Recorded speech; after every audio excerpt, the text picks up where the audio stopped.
دین ہیں، فقیہ علماء دنیا ہیں۔ یہ اعتراض کیا جا سکتا ہے کہ ہم نے فقہ کو علم دنیا اور فقہا کو علم دنیا کہا ہے، حالانکہ فقہ بھی شرعی علم ہے۔ اس اعتبار سے فقہ کو علم دین اور فقہا کو علماء دین کہنا چاہیے۔ اس اعتراض کا جواب ذرا تفصیل طلب ہے۔ اللہ تعالیٰ نے حضرت آدم علیہ السلام کو مٹی سے پیدا کیا، پھر ان کی اولاد کو چھنی ہوئی مٹی اور چھلتے ہوئے پانی یعنی منی سے، باپ کی صلب سے ماں کے رحم میں منتقل کیا، رحم مادر سے دنیا میں بھیجا، دنیا سے قبر میں، قبر سے میدان حشر میں، اور پھر جنت میں یا دوزخ میں اسے ڈالا جائے گا۔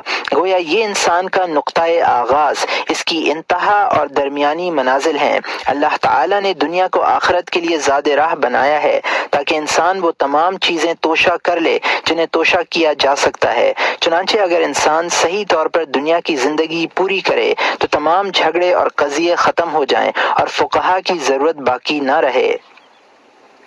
مگر انسان خود کو متعین کردہ حدود سے تجاوز کرتا ہے، اسی لیے جھگڑے پیدا ہوتے ہیں، اور جھگڑوں میں قضیوں کو نپٹانے کے لیے ایک سلطان یعنی حاکم کی ضرورت پیش آتی ہے تاکہ وہ لوگوں کو قابو میں رکھے۔ حاکم کو اس عمل میں ایک قانون کی ضرورت ہوتی ہے، اسی قانون کو فقہ کہتے ہیں۔ چنانچہ فقیہ قانون سیاست کا ماہر ہوتا ہے اور ان طریقوں سے واقف ہوتا ہے جن سے وہ مخلوق کے جھگڑے ختم کر سکے۔ غرض یہ ہے کہ فقیہ سلطان کو وہ راہ دکھاتا ہے جس پر چل کر وہ مخلوق کو قابو میں رکھ سکے اور انہیں پریشان نہ ہونے دے تاکہ ان کی راستی اور استقامت سے ان کے دنیاوی امور بخوبی تکمیل پاتے رہیں۔ ہاں، اس میں بھی شبہ نہیں کہ فقہ کا تعلق دین سے بھی ہے، لیکن براہ راست دین سے تعلق نہیں ہے بلکہ دنیا کے واسطے سے ہے، اس لیے کہ دنیا آخرت کی کھیتی ہے۔ دنیا کے بغیر دین کی تکمیل نہیں ہوتی ہے۔ دنیا اور دین دونوں جڑواں ہیں، البتہ دین اصل ہے، بادشاہ یا حاکم نگہبان ہے۔ چنانچہ جس عمارت کی جڑ یا بنیاد نہ ہو وہ منہدم ہو جاتی ہے، اور جس گھر کا کوئی نگہبان نہ ہو اس کے ضائع ہونے کا خطرہ رہتا ہے۔ یہی نگہبان نظم چلاتا ہے۔ نظم چلانے اور جھگڑوں کے فیصلہ کرنے میں جس قانون کی ضرورت پڑتی ہے اسے فقہ کہتے ہیں۔ ہم پہلے بتلا چکے ہیں کہ علم سیاست کا شمار دینی علوم میں نہیں ہوتا بلکہ ان علوم میں داخل ہے جن سے دین کی تکمیل میں مدد ملتی ہے۔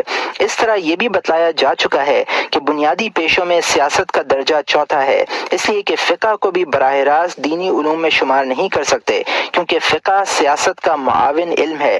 ہمارے اس بیان پر اس مثال کی روشنی میں غور کیجئے کہ حج ایسے کسی آدمی کی رہنمائی کے بغیر مکمل نہیں ہوتا جو راہ میں عرب بدوؤں سے بچا سکے، لیکن کیا اس رہنمائی اور حفاظت کو حج کہا جائے گا؟ ہرگز نہیں۔ حج اور چیز ہے، حج کی راہ میں چلنا اور چیز ہے۔ راستے میں اپنی حفاظت کرنا، حفاظت کے طریقوں، تدابیروں اور قوانین کی معرفت بالکل الگ چیز ہے۔ ہم نے جو یہ کہا کہ فن فقہ سیاست اور حفاظت کے طریقوں اور تدبیروں کا علم ہے تو اس پر وہ روایت دلالت کرتی ہے جو سند کے ساتھ مروی ہے۔ لا یفتن الناس الا ثلاثہ، امیر او مامور او متکلف، اور یہ ابن ماجہ کی حدیث ہے۔ فتویٰ نہیں دیتے لوگوں کو مگر تین شخص، امیر یا مامور یا متکلف۔ اس حدیث میں امیر سے مراد امام ہے کہ پہلے امام ہی مفتی ہوا کرتے تھے۔ امور سے مراد امام ہے، مامور سے مراد نائب امام ہے، اور متکلف وہ ہے جو نہ امام ہو اور نہ اس کا نائب ہو بلکہ اس عہدے پر بلا ضرورت اور از خود فائز ہوا ہو۔ حالانکہ صحابہ کا دستور یہ تھا کہ وہ فتویٰ دینے سے بہت بچتے تھے، یہاں تک کہ ہر صحابی کسی دوسرے صحابی پر ٹال دیا کرتا تھا۔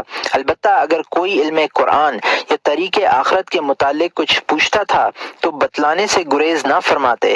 بعض روایات میں متکلف کی جگہ مرائی کا لفظ بھی ہے جس کے معنی ہے ریاکار، اس لیے کہ وہ شخص جو اس کام کے لیے متعین نہیں کیا گیا منصب افتاء اختیار کرتا ہے تو یہی کہا جائے گا کہ اس کا ارادہ طلب مال اور طلب جاہ کے علاوہ اور کچھ نہیں معلوم ہوتا۔ دوسرے اعتراض کا جواب: اب اگر آپ یہ کہیں کہ یہ تقریر جروح یعنی زخموں کے حدود اور قصاص کے احکامات اور مالی تاوان کے مسائل میں تسلیم کی جا سکتی ہے، کیونکہ واقعی یہ سب احکام مسائل دنیا سے تعلق رکھتے ہیں، مگر جن امور پر آپ کی کتاب کی جلدوں میں بحث کی گئی ہے یعنی عبادات، نماز، روزہ وغیرہ اور معاملات، وہ سب خالص دینی امور ہیں اور فقیہ ان امور میں بھی فتویٰ دیتا ہے، پھر اسے کیسے دنیا کا عالم کہا جا سکتا ہے؟ اس اعتراض کا جواب یہ ہے کہ اخروی اعمال میں سے فقیہ جن اعمال کا فتویٰ دیتا ہے وہ زیادہ سے زیادہ 3 ہو سکتے ہیں: ایک اسلام، دوسرے نماز، روزہ وغیرہ، اور تیسرے حلال حرام، لیکن ان تینوں میں بھی فقیہ کی منتہائے نظر دنیا کے حدود ہیں، اس کی نظر دنیا کی حدود سے آخرت کی طرف تجاوز نہیں کرتی، اور جب ان تینوں میں فقیہ کا یہ حال ہو تو دوسرے امور کے بارے میں کیا کہا جا سکتا ہے؟ وہ تو کھلے طور پر دنیاوی امور ہیں۔ مثال کے طور پر اگر فقیہ اسلام کے باب میں کچھ کہے گا تو زیادہ سے زیادہ یہ کہے گا کہ اس کا اسلام درست ہوا اور اس کا اسلام درست نہیں ہوا، یا یہ کہ مسلمان ہونے کی شرائط یہ ہیں، لیکن اس میں بھی وہ صرف زبان پر حکم لگائے گا، دل اس کے اختیار سے باہر ہے، اس لیے کہ حضرت صلی اللہ علیہ وآلہ وسلم نے اصحاب سیف و سلطنت کو دل کی حکومت سے برطرف رکھا ہے، چنانچہ ایک صحابی نے اس شخص کو قتل کر دیا جو زبان سے کلمہ اسلام ادا کر چکا تھا، مگر نبی صلی اللہ علیہ وآلہ وسلم نے اسے پسند نہیں فرمایا۔ صحابی نے یہ عذر پیش کیا کہ اس نے تلوار کے خوف سے کلمہ پڑھا تھا، تو آپ صلی اللہ علیہ وآلہ وسلم نے ارشاد فرمایا: ہلا شققت عن قلبی، اور یہ مسلم شریف کی حدیث ہے، کیا تو نے اس کا دل چیر کر دیکھا تھا؟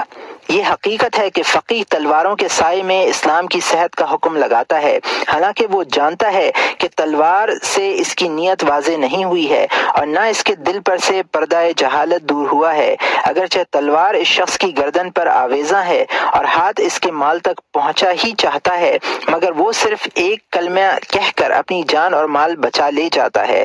محض اس کلمے کی بدولت جب تک اس کی زندگی ہے کوئی اس کی جان یا مال کی طرف آنکھ اٹھا کر نہیں دیکھ سکتا۔ اسی لیے حضرت صلی اللہ علیہ وآلہ وسلم نے ارشاد فرمایا: امرت ان اقاتل الناس حتى يقولوا لا اله الا الله فاذا قالوها فقد عصموا مني دماءهم واموالهم۔ یہ بخاری اور مسلم کی حدیث ہے۔ مجھے لوگوں سے قتال کرنے کا حکم دیا گیا ہے یہاں تک کہ وہ لا الہ الا اللہ کہہ دیں، اگر وہ یہ کلمہ پڑھ لیں تو ان کی جانیں اور اموال مجھ سے محفوظ ہیں۔ یہ بخاری اور مسلم کی حدیث ہے۔ اس حدیث میں آپ نے یہ بتلا دیا ہے کہ کلمے کا اثر صرف جان اور مال میں ہوگا، لیکن آخرت میں زبانی اقوال مفید نہیں ہوں گے، بلکہ وہاں دلوں کی روشنی اور اخلاص کام آئے گا، اور جو چیزیں آخرت میں مفید ہوں گی وہ فن فقہ سے متعلق نہیں ہیں۔ اگر فقیہ یہ چیزیں بیان کرے تو ایسے ہی جیسے علم کلام اور طب بیان کرنے لگے۔ اسی طرح اگر کوئی شخص نماز اس کی تمام شرائط کے ساتھ ادا کرے مگر تکبیر اولیٰ کے علاوہ شروع سے آخر تک پوری نماز میں غافل رہے اور کاروباری معاملات میں غور و فکر کرتا رہے تو فقیہ یہی کہے گا کہ اس کی نماز ادا ہو گئی ہے، حالانکہ آخرت میں اس نماز سے کوئی فائدہ نہیں ہوگا۔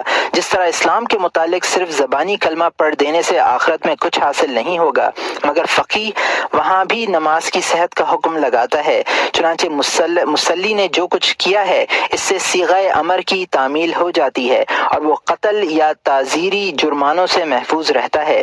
فقیہ خشوع و خضوع اور حضور دل کے درپے نہیں ہوتا، حالانکہ وہ یہ جانتا ہے کہ خشوع و خضوع اور استحضار قلب سے ظاہری عمل آخرت میں مفید ہوتا ہے۔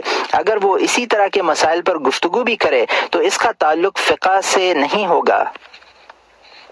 زکوٰۃ کے باب میں بھی فقیہ کی نظر اس پہلو پر ہوتی ہے جس سے حاکم کا مطالبہ اس کی ذمہ باقی نہ رہے، یعنی ایسا کوئی پہلو کہ اگر زکوٰۃ دینے والا زکوٰۃ دینے سے انکار کر دے اور بادشاہ زبردستی گرفتار کر لے تو اس پر یہ حکم ہو کہ وہ زکوٰۃ سے بری الذمہ ہے۔ روایت ہے کہ قاضی ابو یوسف رحمۃ اللہ علیہ سال کے آخر میں اپنا مال اپنی بیوی کو دے دیا کرتے تھے۔ مال اپنے نام ہبہ کرا لیتے تھے کہ زکوٰۃ ساقط ہو جائے۔ یہ بات کسی نے امام ابو حنیفہ رحمۃ اللہ علیہ سے نقل کی۔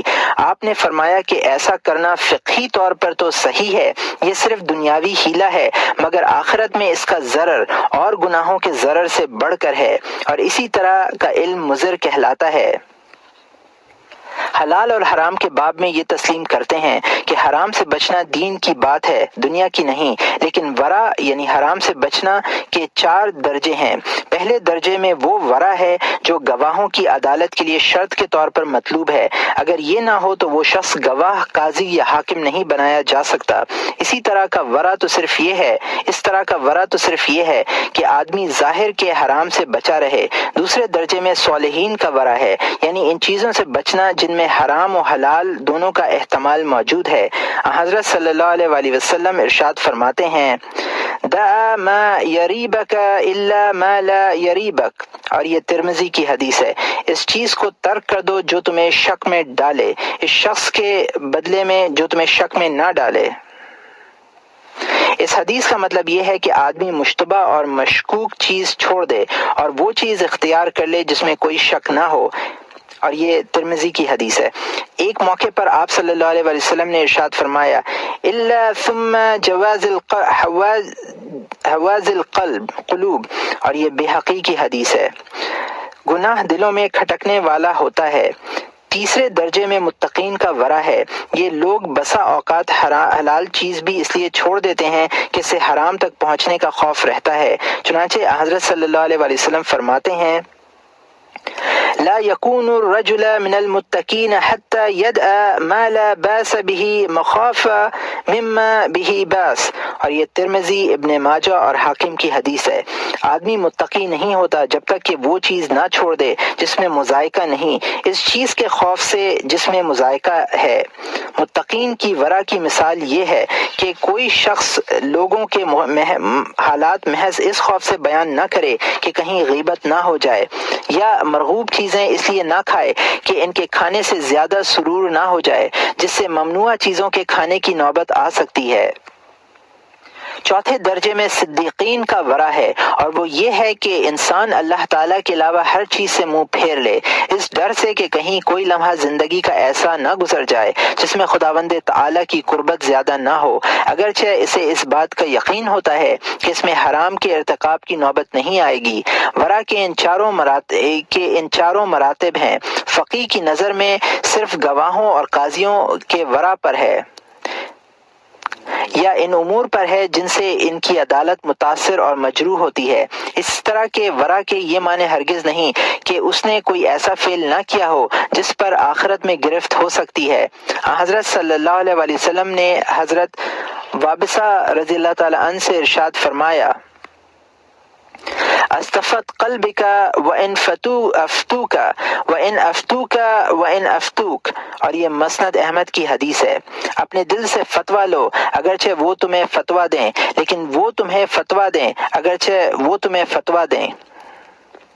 اس پوری گفتگو کا ماحصل یہ ہے کہ فقیہ کی نظر اس دنیا پر رہتی ہے جس میں راہ آخرت کی فلاح و کامیابی ہے۔ اگر وہ کبھی دل کے حالات یا آخرت کے معاملات سے متعلق کچھ کہتا بھی ہے تو محض کسی اور وجہ سے، جیسا کہ کبھی فقہ کی کتابوں میں طب، حساب یا کلام کی مباحث آ جائیں، یا نحو اور شاعری میں حکیمانہ مباحث مل جائیں۔ یہی وجہ ہے کہ حضرت سفیان ثوری رحمۃ اللہ علیہ، جو ظاہری علوم کے امام ہیں، فرمایا کرتے تھے کہ اس علم یعنی علم فقہ کا حصول زاد آخرت نہیں ہے۔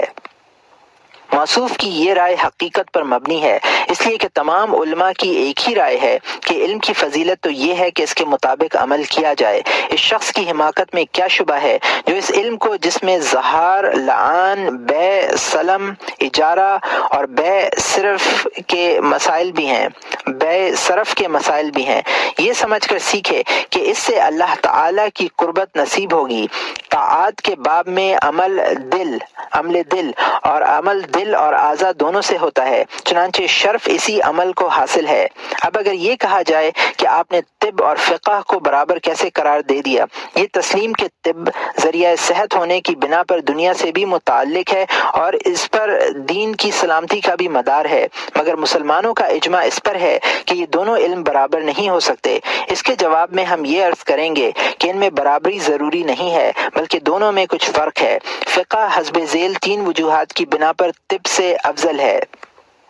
پہلی وجہ تو یہ ہے کہ فقہ علم شرعی ہے، یعنی نبوت سے ماخوذ ہے، جبکہ طب شرعی علم نہیں ہے۔ دوسری وجہ یہ ہے کہ راہ آخرت کے مسافروں میں سے کوئی اللہ کا بندہ ایسا نہیں ہے جسے فقہ کی ضرورت نہ ہو، اس کی ضرورت بیمار اور صحت مند دونوں کو رہتی ہے، جبکہ طب کی ضرورت صرف بیماروں کو ہوتی ہے، صحت مندوں کے مقابلے میں بیمار کم ہی ہوتے ہیں۔ تیسری وجہ یہ ہے کہ علم فقہ علم آخرت یعنی باطن کے علم سے وابستگی رکھتا ہے، کیونکہ فقہ کا مقصد یہ ہے کہ اعضاء کے اعمال کی نگرانی کی جائے اور اعضاء کے اعمال کا مدار دل کی صفات و عادات پر ہے۔ اچھے اعمال اچھی عادات سے جنم لیتے ہیں اور برے اعمال بری عادات سے۔ ثابت ہوا کہ اعضاء اور دل میں گہرا رشتہ ہے۔ جہاں تک صحت اور مرض کا تعلق ہے، ان کا مطمع نظر مزاج اور خلطوں یعنی خون، بلغم، سودا، صفرا کی صفات ہیں، جن کا تعلق بدن سے ہے نہ کہ دل سے۔ حاصل کلام یہ ہے کہ اگر فقہ کا موازنہ طب سے کیا جائے تو فقہ افضل ہے، اور علم طریق آخرت سے کیا جائے تو ثانی الذکر یعنی علم طریق آخرت افضل ہے۔